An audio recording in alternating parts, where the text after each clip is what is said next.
அனைவருக்கும் வணக்கம். இந்த பதிவில் நம்ம எதை பற்றி பார்க்க போகிறோன்னு தெரிஞ்சுக்கிறதுக்கு முன்னாடி மறக்காமல் நம்ம சேனலை சப்ஸ்கிரைப் பண்ணிக்கோங்க.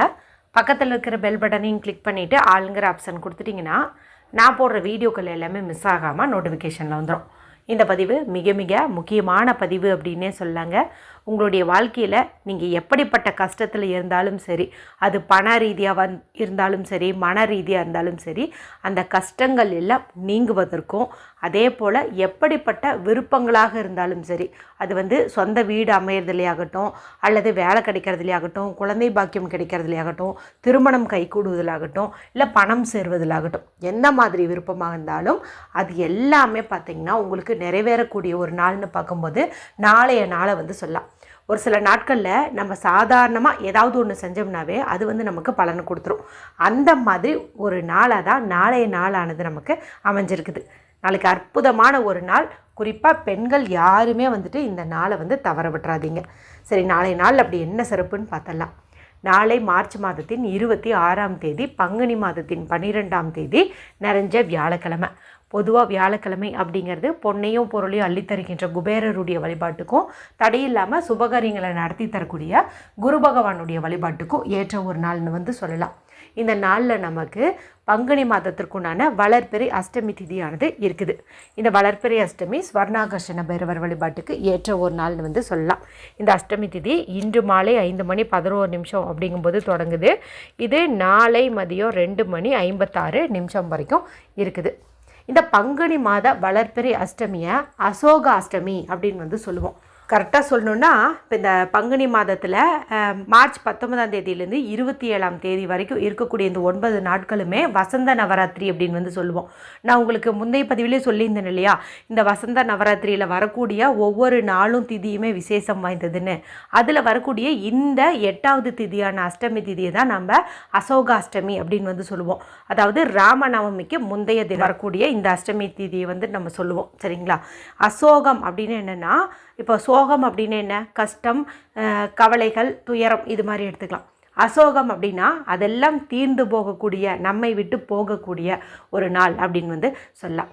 சரி, இந்த அசோகாஷ்டமியில் என்ன சிறப்பு அப்படின்னு பார்த்திங்கன்னா, உங்கள் எல்லாருக்குமே ராமாயண கதை தெரியும்னு நினைக்கிறேன்.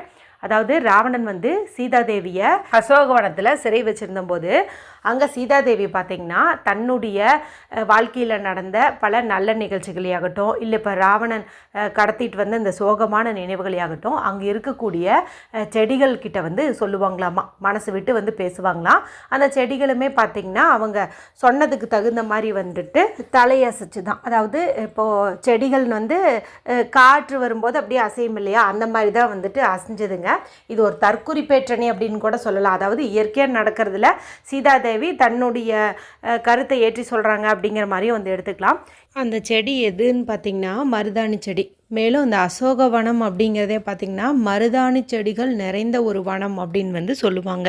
எது எப்படியா இருந்தாலும் அந்த செடி அசைஞ்சதில் சீதாதேவிக்கு ஒரு மன ஆறுதல் ஏற்பட்டிருக்குது. அப்போ மகாலட்சுமியின் அம்சமான சீதாதேவி மருதாணி இலைக்கு ஒரு வரம் கொடுத்துருக்காங்க. உன்னை யார் ஒருத்தங்க பூஜைக்கு பயன்படுத்தினாலும் சரி, இல்லை சாப்பிட்டாலும் சரி, அல்லது கையில் பூசிக்கிட்டாலும் சரி, அல்லது உன்னை கையில் வச்சுக்கிட்டு வேண்டிக்கிட்டாலும் சரி, அவங்களுடைய பிரார்த்தனைகள் நிறைவேறும் அப்படின்னுட்டு. அதனால தான் மகாலட்சுமி தாயாரின் அம்சம் தானே சீதாதேவின்னு சொன்னோம்.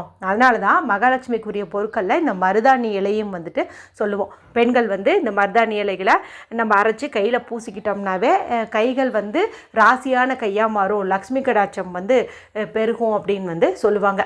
அப்படிப்பட்ட மகத்துவம் வாய்ந்த இந்த மருதாணி இலைகளை நீங்கள் மற்ற நாட்களில் பயன்படுத்தலினாலும் இந்த அசோக அஷ்டமி அன்னைக்கு பயன்படுத்துறது அப்படிங்கிறது சிறப்பு.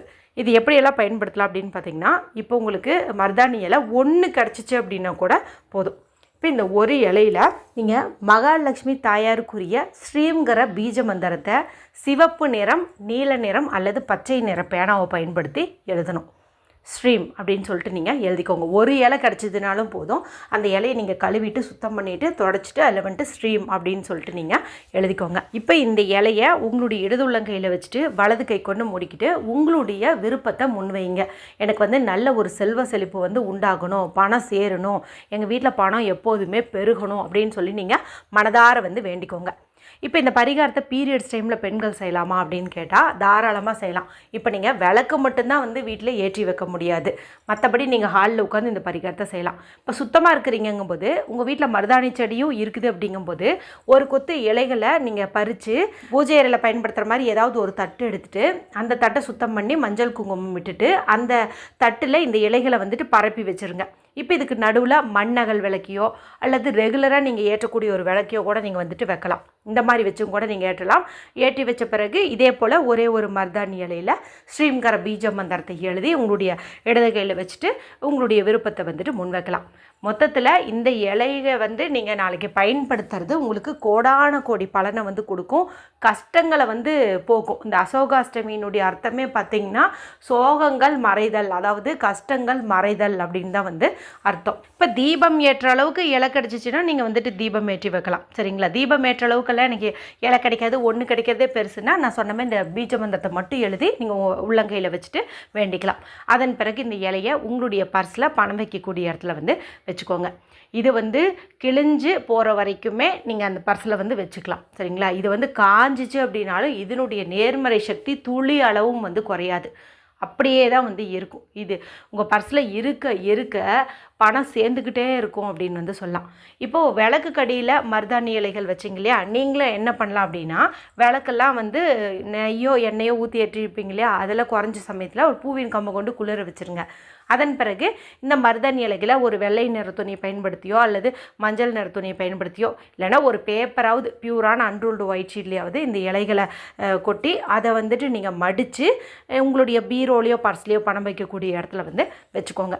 இதையுமே நீங்கள் 1 மாதம் வரைக்கும் கூட வச்சுக்கலாம்.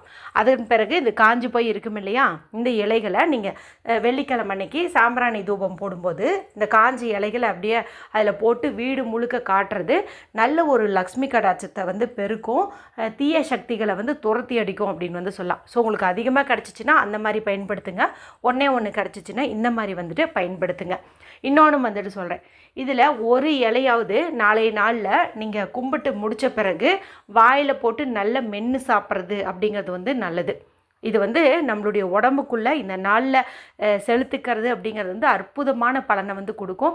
மேலும் மருதாணி இலை பார்த்திங்கன்னா மருத்துவ ரீதியாகவும் பல நன்மைகளை வந்து நமக்கு தரக்கூடியது.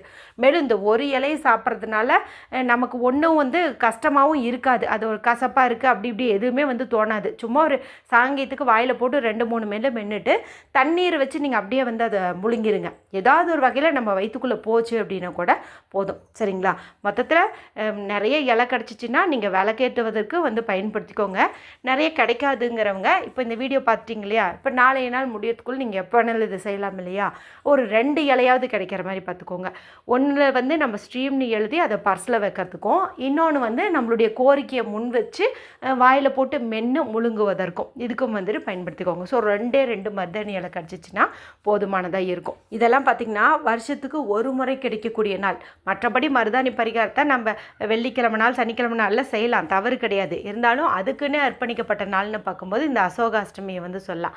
ஸோ இந்த நாளை யாருமே வந்துட்டு தவற விட்டுறாதீங்க. வீடியோ பிடிச்சிருந்தா மற்றவங்களோடையும் ஷேர் பண்ணுங்கள், லைக் பண்ணுங்கள். மற்றும் ஒரு பயனுள்ள பதிவில் உங்களை சந்திக்கிறேன். நன்றி, வணக்கம்.